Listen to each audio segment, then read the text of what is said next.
이런 이야기도 나왔고 그 전까지는 뭐 사법살인 이렇게 좀 공세를 좀 높이는 긴장된 모습도 있었잖아요. 확실히 어제는 좀 여유를 찾은 모습이었어요.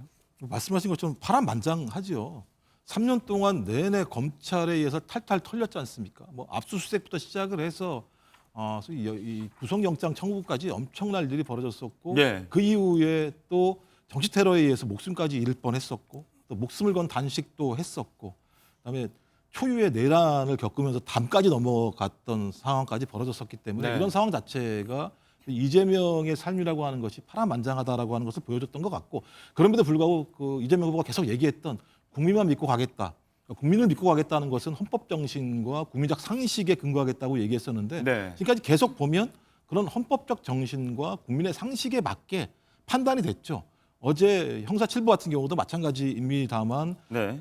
저희 그 헌법 116조에 의해서 선거운동 과정에서 균등한 기회를 보장한다라고 하는 입장들을 가지고 거기에 따라서 하겠다고 얘기했었고 형사 7부 스스로 한 얘기가 뭐냐면 법원 내 외부의 어떤 영향이나 간섭 이런 얘기를 했어요. 그렇다면 법원 내부에서 대법원장과 9명의 대법관이 판단한 것을 형사 7부도 어떤 영향이나 간섭으로 판단했던 것 아닌가라는 측면에서 헌법과 국민적 상식에 따라서 형사 7부가 판단했다라는 상황 자체가 국민이 끝내 승리한다. 상식이 승리한다. 헌법 정신이 승리한다라고 하는 것 자체가 확인됐기 때문에 네. 좀 그런 측면에서 선거운동하는 것을 좀 홀가분하게 할 수 있어 생각이 들고요.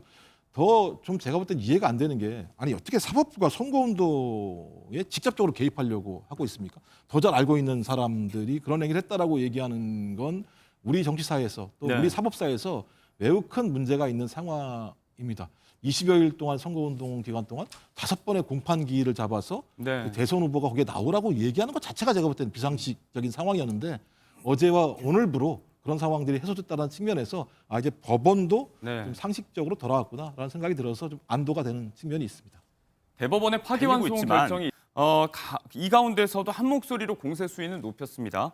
한동훈 전 대표가 뭐 독재 국가가 눈앞이다. 김문수 후보조차도 대통령 무죄법을 제정해야 한다. 이런 일관된 규탄의 목소리가 계속해서 민주당 쪽을 향하고 있습니다. 김종욱 부의장님. 제가 볼 때는 독재국가라는 얘기 한동훈 후보 뭐 패배한 후보여서 제가 뭐라고 말하지 않겠습니다만 아니 위헌위법적인 비상계엄으로 내란을 일으켜서 독재를 하려고 했던 것이 자기가 그동안 모셔왔던 윤석열 전직 파면당한 대통령 아니겠습니까? 그러니까 이 이야기들을 좀 주고받고 계신데.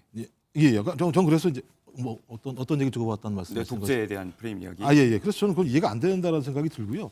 이 문제와 관련해서는 사법부가 결정한 내용 자체가 말이 안 되는 상황이 벌어지고 있기 때문에 거기에 대한 예. 비판을 한 거 아니겠습니까? 그러니까 기본적으로 이틀 만에 100만 명 정도의 국민들이 노고 기록을 공개하라고 참여할 때에는 사법부가 제대로 된 기록 내용들을 확인하고 판결을 내린 거냐. 세 가지 정도 의문을 제기하는 겁니까? 세 가지 정도 의문을 제기하는 건데요. 네. 첫 번째가 어떤 거냐면은 재판권이 없는 사람이 사전에 이 재판 내용들의 기록을 미리 본 거 아니냐라고 하는 의문이 하나가 있는 것이고요. 또 하나는 이틀 동안 소위 6만 8페이지에 해당되는 내용의 기록들을 읽었는가?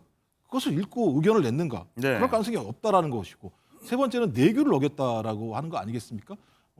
합의기일 같은 경우 지정 같은 경우도 마찬가지입니다만 10일 이전에 공고해야 되는 문제, 그다음에 네. 대법관 연구관 같은 경우가 연구 보고서를 제출해야 되는 문제, 이런 문제들을 다 제대로 진행하지 않고 단지 제1야당, 뭐 지금은 제1당입니다만 제1당의 대선 후보, 그다음에 지지율 1위의 대선 후보를 네. 자격을 박탈하려고 하는 것이 아닌가라고 문제 제기를 했더니 갑자기 거기에 대해서 무슨 독재 국가니 상식적인 문제 제기를 했는데 거기에 대해서 또 어떤 반 이재명 프레임을 갖고 나오는 건 국민의힘이 여전히 사법적인 핵심적인 내용들과 무관하게 모든 내용들을 정치화시켜서 선거에 활용하고 있다라고 저희는 볼 수밖에 없기 때문에 네. 부탁인데요. 그냥 제가 볼 때는 헌법 116조에 나와 있는 것처럼 균등한 기회 보장 차원에서 여야가 선거운동 열심히 해서 국민한테 판단받고 판단받은 이후에 판단받아서 거기에서 승자가 된 사람은 대통령으로서 국민에게 책임지면서 국정을 운영하면 되는 거죠. 자, 당 지도부와 경선 후보들의 이런 필요가 네, 있는 건데 한마디 계속 하시죠. 이렇게 입법 구태타라고 말씀을 하시는데요. 구태타라고 얘기하면 법을 어겨야 되는 거잖아요. 근데 입법권은 헌법에 의하면 국회가 가지고 있습니다. 과반을 넘기면 통과되는 겁니다. 거기에 대해서 대통령은 거부권을 행사하면 되는 겁니다. 합법적인 영역입니다. 탄핵도 마찬가지입니다. 재직 중에 헌법과 법률을 어긴 행위를 하게 되면 거기에 판단에 따라서 국회가 탄핵할 수 있는 요건이 있는 겁니다.